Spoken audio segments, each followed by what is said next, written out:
우리가 지난주에 우리가 본 것이 선지자 엘리야가 낙심하여서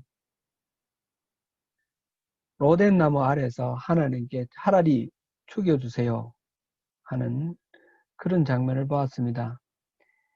엘리야가 그렇게 낙심하고 좌절한 이유는 뭐 기도를 안 했어라든지 뭐 그런 차원이 아니라 자기 원하는 대로 하나님이 움직여 주시지 않았기 때문이다. 그렇게 우리가 보았어요. 엘리야는 바알과 아세라를 숭배하던 선지자들 850명과 대결하여서 하나님이 불로 응답해 주시는 것을 경험하였습니다. 그리고 하나님이 말씀하시던 대로 엘리야가 기도했더니 3년 반 동안 가물었던 땅에 비가 내렸습니다. 그렇게 하나님이 적절하게 이렇게 반응을 해 주셨는데 지금 그때는 우상을 섬기던 선지자들을 진멸했다는 소식을 듣고 이세벨 왕비가 엘리야를 다음날 이 시간대까지 엘리야를 반드시 죽이겠다 하는 그 위협의 말을 들었습니다. 당연히 이럴 때 하나님이 이세벨까지도 죽여주시면 얼마나 좋을까요? 이세벨이 엘리야를 죽인다고 날뛸 때 하나님은 잠잠히 그대로 계시기만 하셨습니다. 숨어 계셨어요. 엘리야는 그것이 자기 마음대로 되지 않는 그것이 너무나 낙심되고 실망스러웠습니다. 말하자면 하나님께 삐진 거죠. 그래서 로덴 나무 아래서 차라리 나 죽여주세요. 그만하면 내가 할 만큼 했지 않습니까? 이러고 있었던 것이죠. 하나님께서는 이 엘리야에게 천사를 보내셔서 숯불에 구운 떡을 주시고 물을 주시고 기운을 차려서 호렙산까지 가게 하셨고 호렙산에서 이 엘리야를 만나 주셨습니다. 하나님은 산을 가르고 바위를 부수는 큰 바람 속에 있지 아니하셨고 지진 속에도 있지 아니하셨습니다. 오히려 세밀한 소리로 엘리야에게 말씀해 주셨습니다. 엘리야야, 네가 어찌하여 여기 있느냐? 하나님은 하나님이 세우신 사람 엘리야가 자기 생각에 빠져 낙심하고 좌절해 있는 것을 두고 보실 수가 없었습니다.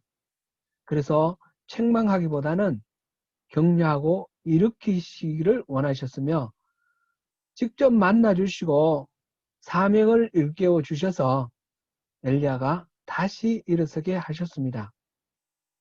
하나님이 주시는 사명, 세 사람의 기름을 붓는 그런 사명이죠. 그 사명을 듣고 엘리야가 본년의 엘리야의 자리로 돌아왔습니다. 하사엘을 아람의 왕으로 기름 붓고 예후를 이스라엘의 왕으로 기름 붓고 엘리사를 자기 엘리야를 잇는 후계자로 기름 부어라 하는 이 세 사람의 기름 부음이었습니다. 엘리야는 하나님을 만났고 하나님 주신 사명을 들음으로 다시 살아났습니다. 오늘은 아합 왕이 나봇의 포도원을 빼앗는 사건을 살펴보겠습니다. 무간국의 아합 왕에게는 이스루엘에 별궁이 있었습니다. 이스루엘 지도 잠깐 올려주시겠습니까? 수도 사마리아에는 아버지 오므리가 만든 정궁이 있었고 이스루엘에는 아합 왕이 건축한 별장이 있었습니다. 이스라엘은 북쪽에 이스라엘의 곡창지대라 그랬죠. 그 평야, 이스라엘 평야, 갈멜산이 있는 그 동쪽, 거기서부터 머깃도, 거기서부터 벳산까지 이르는 그 평야. 지도가 안 나오네요. 그냥 넘어가도 되겠습니다. 그 별궁 바로 옆에 나봇이라는 사람이 소유한 포도원이 있었습니다. 이 아합 왕은 포도원이 너무 탐이 났습니다. 그래서 주인 나봇을 불러서 그 포도원을 자기에게 넘기라 했습니다. 포도원을 넘기면 더 좋은 포도원을 줄 수도 있고, 돈을 달라면 돈을 쳐줄 테니까 그 포도원을 넘기라, 이렇게 말을 합니다. 그 포도원을 가지고, 예, 그 지도 나왔네요. 이스라엘 보이시죠? 저기 화살촉처럼 생긴 저렇게 보인 부분이 저게 평야예요. 평야.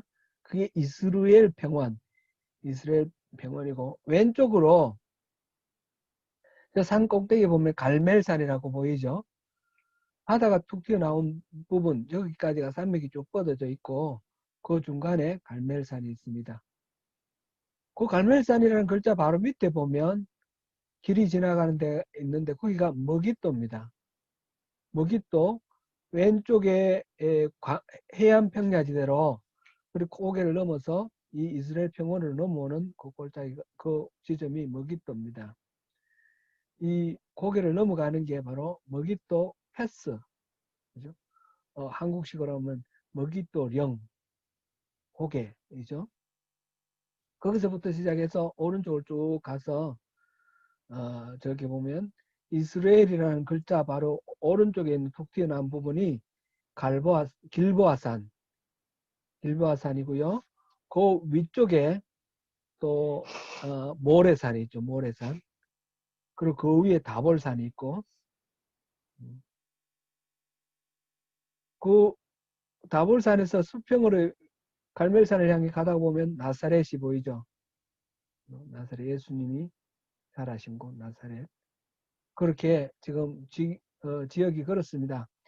갈릴리 호수 남서쪽으로 여기 있는 넓은 평야, 이스라엘 평야가 말하자면 이스라엘 사람 전체가 먹고 사는 곡식이 생산되던 곡창지대입니다. 거기에 이스라엘의 멸궁을 만드는 것입니다. 이 별궁, 그 별궁의 옆에 있는 그 나봇의 포도원을 탐을 냈는데, 그 포도원을 만약 주면 거기에서 지금 보면 나물밭 또는 채소밭, 이렇게 번역된 단어가 있습니다. 이거는 간야라크라는 단어인데, 간이라는 말은 정원, 동산, 이런 뜻입니다. 에덴 동산 할 때 간 에덴, 그것이고, 그 다음에 야라크라는 말은 채소라는 뜻도 되고, 그 다음에 푸르다, 그린의 뜻도 있습니다. 그러니까 채소밭, 나물밭으로 번역할 수도 있지만 푸른 정원, 푸른 동산, 이렇게도 번역할 수 있는 단어입니다. 간 야라크. 그래서 공동 번역과 세 번역에서는 푸른 정원이라고 번역하고 있습니다. 왕이 농사를 짓기 위해서 토지를 필요했다라기보다는 정원, 동산으로 만들려고 포도원을 달라 했다고 보는 것이 더 그럴듯합니다. 그리고 이 정원, 동산이라는 것도 그저 꽃을 심고 나무를 심어서 관상용으로 보기 좋게 가꾸려고 하던 그런 뜻이 아니라 우상 숭배를 위한 장소로 사용하려고 했던 것으로 추정이 됩니다. 동산을 우상 숭배의 자리로 언급하는 사례는 이사야서 1장 29절, 65장 3절, 66장 17절 등에서 찾아볼 수 있습니다. 그 중에 하나 이사야 65장 3절을 우리가 보시겠습니다. 이사야서 65장 3절. 곧 동산에서 이사야서입니다. 시작. 곧 동산에서 제사하며 벽돌 위에서 분향하여 내 앞에서 항상 내 노를 일으키는 백성이라. 그래서 동산에서 제사하며, 이게 바로 우상을 숭배하는 것을 동산에서 했다는 거죠. 아합 왕은 나봇에게 그 밭을 자기에게 넘기면 대신에 그보다 더 아름다운 포도원을 줄 수도 있고, 돈으로 달라면 더 돈으로 줄 수도 있다고 제안을 했는데, 요즘식으로 생각하면 좋은 값을 팔고 좋은 값을 받고 팔거나 아니면 더 좋은 밭을 이렇게 달라고 해서 대투를 해달라고 해서 이익을 낼 수도 있는 그런 기회라고 볼 수도 있습니다. 그게 대수롭지 않을 수도 있고요. 그런데 나봇은 왕의 제안을 한마디로 거절합니다. 이유는 다름 아니라 내 조상의 유산을 왕에게 주기를 여호와께서 금지하실지로다. 하나님이 금지하시기 때문이라는 것입니다. 자기가 팔기 싫다거나 이 포도원이 좋다거나 그게 아니라 하나님이 싫어하시기 때문에 안 주겠다. 팔지 않겠다라는 것입니다. 나봇의 거절을 들은 아합은 근심하고 답답하여 왕궁으로 돌아와 침상에 누워 얼굴을 돌리고 식사하지 아니하였다 하였습니다. 근심하고 답답하여 라는 부분 영어로는 sullen and angry라고 번역이 되어 있습니다. 이게 더 적합한 번역 같습니다. 화가 나고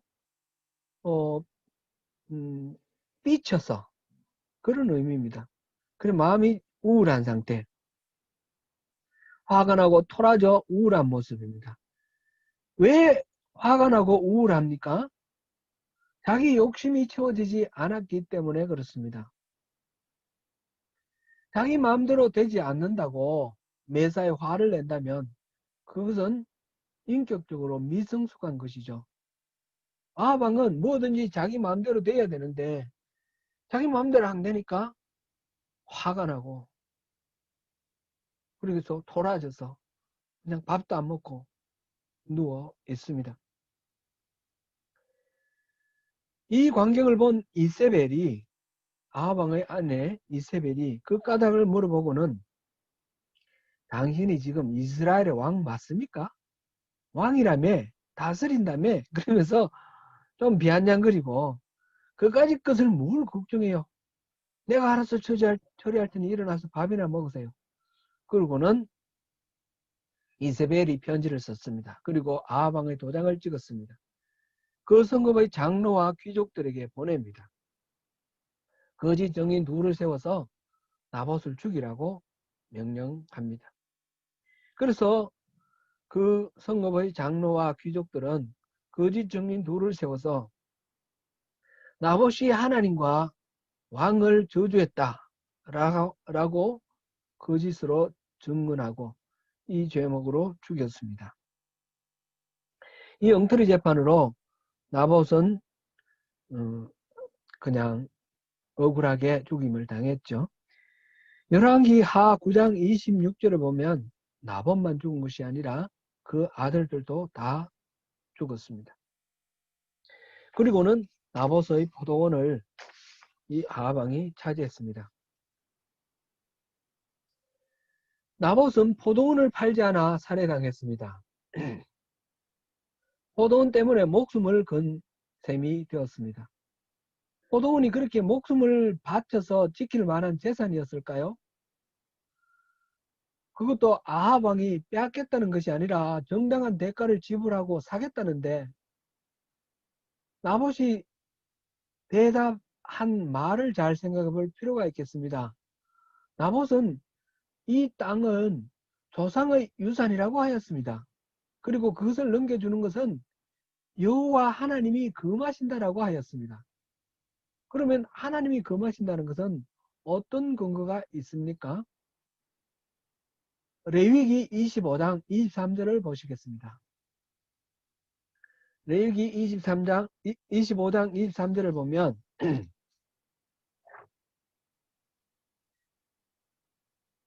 같이 읽습니다. 토지를 영구히 팔지 말 것은 토지는 다 내 것임이니라. 너희는 거류민이요 동거하는 자로서 나와 함께 있느니라.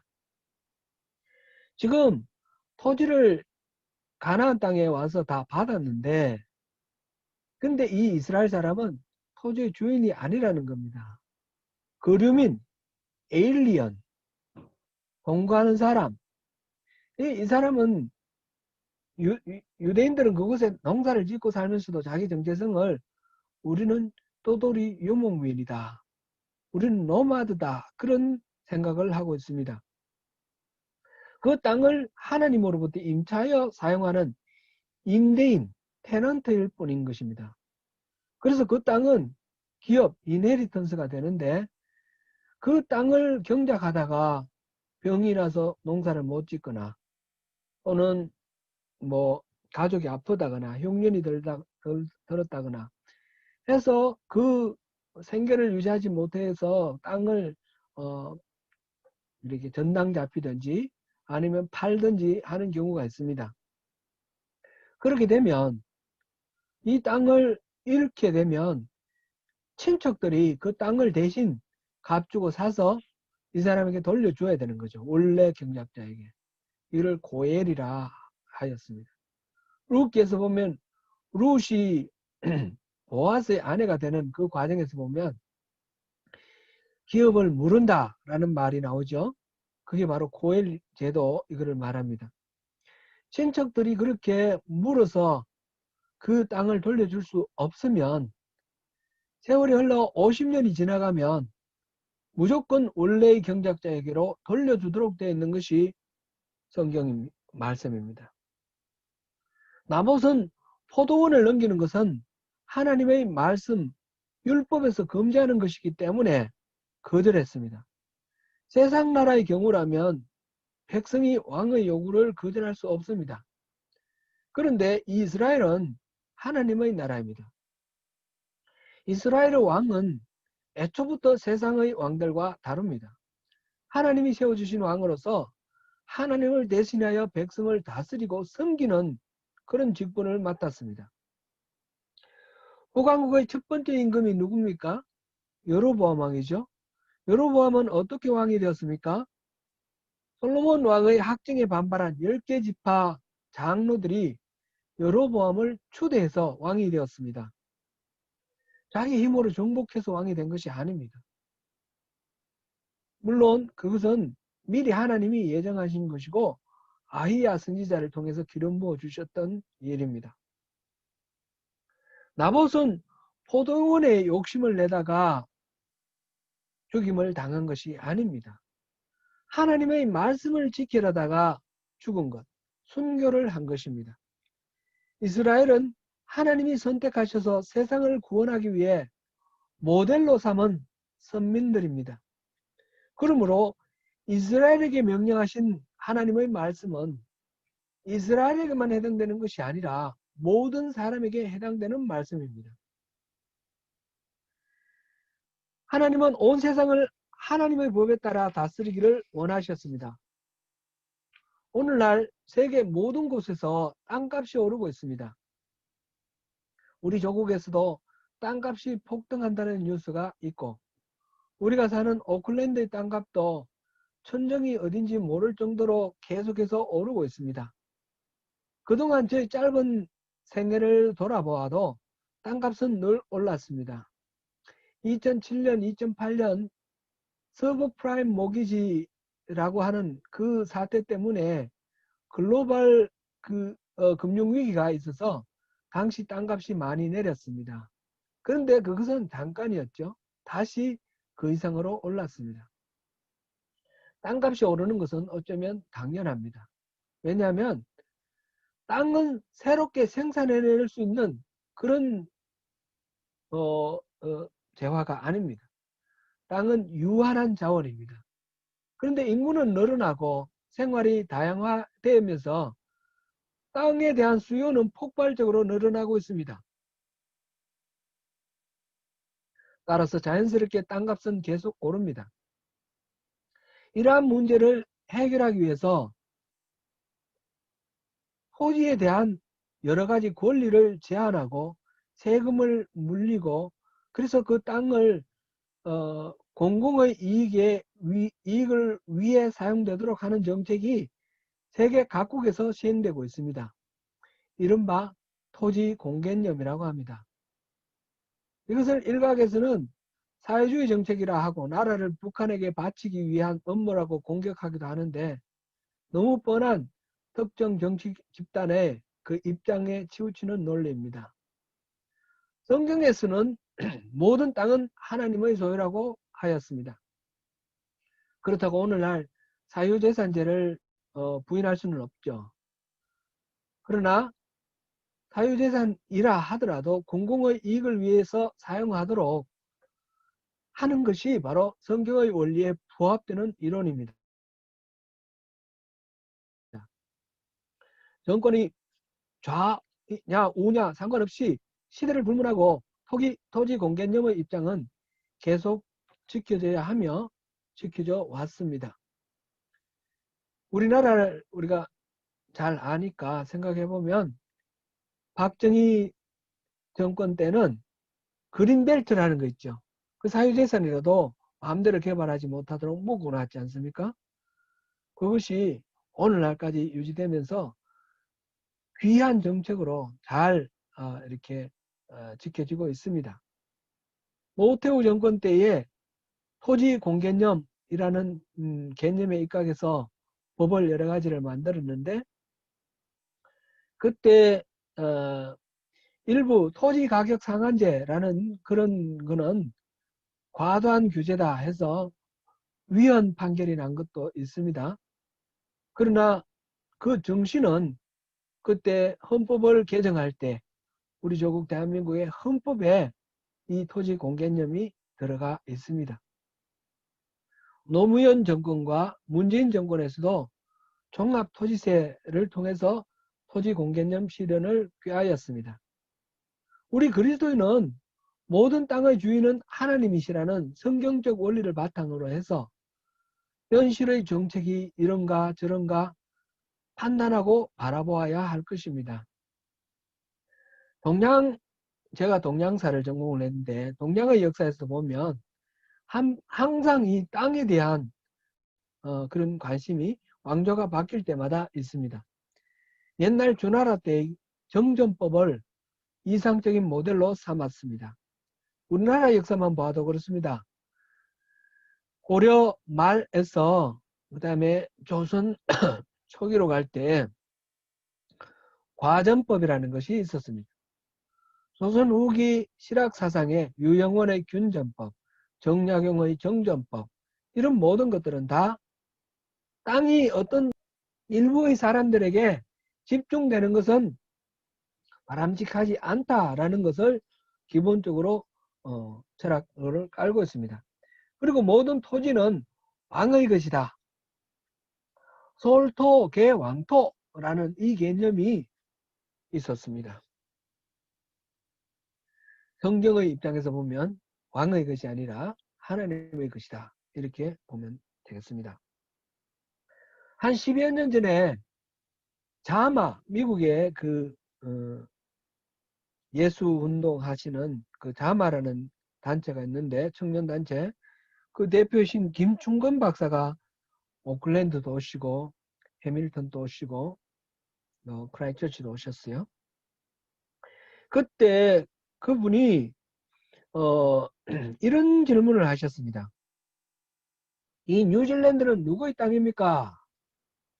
우리는 흔히 뉴질랜드를 마오리의 땅이거나 아니면 유럽인 파케아의 땅이다 이렇게 생각합니다. 그리고 나중에 이사온 우리는 덤으로 더부살이하는 존재처럼 그렇게 여깁니다. 그렇지 않다는 것입니다. 이 땅의 주인은 누구입니까? 하나님이십니다. 우리는 누구입니까? 하나님의 아들입니다. 우리는 하나님의 기업의 상속자입니다. 내게 집이 있거나 없거나 그런 것 뛰어넘어서 이 나라 땅 전체가 나의 아버지 하나님의 소유라는 것에 우리가 자부심을 가질 필요가 있습니다. 우리는 결코 더부살이하는 존재가 아니라 이 땅의 주인으로서 자부심을 가지고 우리가 이 세상을, 이 뉴질랜드를 살아갈 필요가 있습니다. 하나님의 말씀이 선지자 엘리야에게 임하셨습니다. 엘리야는 사마리아로 가서 아합 왕에게 하나님의 뜻을 전하라 하셨습니다. 왕이 여호와 보시기에 악을 행하였으므로 재앙을 내려 다 썰어버리겠다라는 말씀입니다. 이스라엘의 선대왕 여로보암의 가문이나 바하사의 가문처럼 씨를 남기지 않고 다 죽이겠다는 말씀과 나봇의 피를 핥은 개들이 나중에 아합 왕 당신의 피를 핥을 것이며 이스라엘에서 미세벨을 먹을 것이다 라고 하였습니다. 이 끔찍한 경고의 말씀을 들은 아합 왕은 옷을 찢고 굵은 배로 몸을 동이고 금식하며 풀이 주고 다녔습니다. 말하자면 왕이 나름대로 회개를 한 것입니다. 이게 27절, 28절 말씀이고요. 하나님은 그런 아합 왕을 보시고 진노를 참으시고 엘리야를 통해 다시 말씀하십니다. 아합 왕이 내 앞에서 겸비함으로 내가 재앙을 저의 시대는 내리지 아니하고 그 아들의 시대에야 그의 집에 재앙을 내리겠다 라고 하십니다. 실제로 아합 왕의 가문 곧 오므리 왕조는 아합 왕의 아들 요람 왕 때 멸망을 합니다. 엘리야가 이스라엘 왕으로 기름 부었던 예후가 반란을 일으켜 요람 왕뿐만 아니라 아합의 아들 70명을 죽이고 오므리 왕조의 씨를 말리고 말았습니다. 또 아합을 따랐던 귀족들과 신뢰받던 자들, 제사장들도 하나도 남김없이 다 죽였습니다. 이것이 열왕기하 10장 1절에서 11절에 나오는 내용입니다. 이세벨 왕비도 이스라엘 별궁에서 하나님의 예고대로 비참한 최후를 맞이합니다. 열왕기하 9장 30절에서 37절 사이의 내용입니다. 아합 왕이 겸비하고 회개했을 때 하나님은 그를 용서하시고 당대는 재앙을 내리지 않겠다 하셨습니다. 그러면 그 다음 왕 요람 왕이 회개를 하고 겸비했으면 어떻게 되었을까요? 당연히 용서하셨겠죠.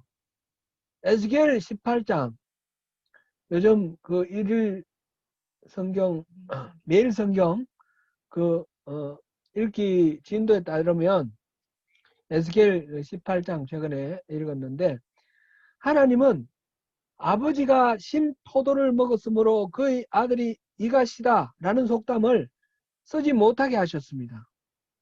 18장 3절 말씀인데 아버지가 신 포도주를 먹었으면 아버지 이만 신 거지 아들까지 영향 미칠 것 없다. 곧 부모의 죄에 대한 벌로 아들을 치는 일은 없다고 하신 말씀입니다. 자기 죄에 대한 벌만 받으면 됩니다. 뿐만 아니라 자기의 죄도 회개하면 용서하시겠다는 것이 하나님의 마음입니다. 에스겔 18장 32절을 보시겠습니다. 방금 보셨던 에스겔 18장 32절 같이 읽어봅니다. 시작. 주 여호와의 말씀이니라. 죽을 자가 죽는 것도 내가 기뻐하지 아니하노니 너희는 스스로 돌이키고 살지니라. 하나님은 사람의 죄를 용서하고 싶어서 안달나신 분이십니다. 회개하면 살려주시겠다는 말씀입니다. 문제는 사람이 회개하지 않는 것입니다. 아합 왕이 회개한 것 같았습니다. 그래서 하나님이 벌 내리시는 것을 미루어 주셨습니다. 그런데 아합 왕이 어떻게 했는지 한번 보시겠습니다. 아합 왕은 20장에서 아람과의 두 번의 전쟁에서 이겼습니다. 베나닷을 사로잡았다가 놓아주었습니다. 그리고 3년을 전쟁 없이 지냈다고 열왕기는 기록하고 있습니다. 그 후 아람 왕과 세 번째 전쟁을 치릅니다. 22장에 나오는 이야기입니다. 이번에는 아합이 전쟁을 걸었습니다. 요단강 동쪽 길랏 라못 땅은 원래 이스라엘의 땅이 아니냐. 이거를 아람이 차지하고 있으니까 내놔라. 그렇게 해서 전쟁이 일어납니다. 그런데 의아한 것은 이 전쟁에 나갈 때에 협약 결혼으로 사돈이 된 남한국의 여호사밧 왕, 지난번에 우리가 봤죠. 그거와 덜해서 군악대를 앞장세우고 전쟁에 나서는 그 왕, 하나님을 의지해서 전쟁터에서 예배한 왕, 그 여호사밧 왕을 이 지금 아람과의 전쟁에서 앞장세웁니다. 여호사밧에게 왕복을 입으라 그러고 자기는 평복을 입습니다. 병사들의 옷을 입어서 무리 중에 숨어 있습니다. 당연히 왕복을 입은 여호사밧이 적군의 타겟이 되겠죠. 그렇게 해서 여호사밧이 죽으면 자기가 남왕국까지 차지할 그런 흉계인 것 같습니다. 그런데 이런 꼼수는 통하지 않았습니다. 아합은 상대 군사가 쏜 화살에 그 솔기, 갑옷 솔기에 맞아서 염통이 찔려 죽습니다. 아합의 회개는 온전한 회개가 아니었습니다. 하나님 앞에 겸비해져서 하나님의 뜻대로 살겠다는 것처럼 보였지만 여호사밧을 속여 전쟁에 앞장서게 만들고 그를 죽이려 했습니다. 자기의 욕심을 채우기 위해서 마음대로 계책을 세우고 행동하는 그런 모습을 보입니다. 이렇게 욕심에 사로잡혀서 회개에서 물러난 이 아합, 하나님은 그를 취소했던 심판을 실행을 하는 것입니다. 실행을 하시는 것입니다. 사랑하는 성도 여러분, 눈에 뜨이는 기적이나 환상이나 초자연적인 현상을 추구하는 것이 신앙의 전부가 아닙니다. 하나님의 뜻이 우리의 삶의 현장에 실현되도록 우리의 삶이 변화되는 것이 능력 있는 신앙입니다. 경건의 모양이 중요한 것이 아니라 경건의 능력이 중요합니다. 아합왕처럼 자기 욕심대로 안 되면 화내고 우울해지는 자기중심적인 삶을 사는 사람도 있습니다. 이세벨처럼 수단과 방법을 가리지 않고 자기 목적을 이루어가는 그런 사람도 있습니다. 권력자의 부당한 압력에 굴복하여 무죄한 자를 죽이는 일에 동참하는 장로와 귀족과 거짓 정인들처럼 그렇게 사는 사람도 있습니다. 그런가 하면 나봇처럼 하나님의 말씀을 지키기 위해 순교하는 사람도 있습니다. 우리는 어떤 범죄에 속하는지 우리 자신을 돌아볼 필요가 있겠습니다. 사랑하는 성도 여러분, 오늘도 주님의 음성에 집중하여 분별하고 바른 분별력과 순종하는 삶으로 승리하시는 저와 여러분이 되시기를 축원합니다.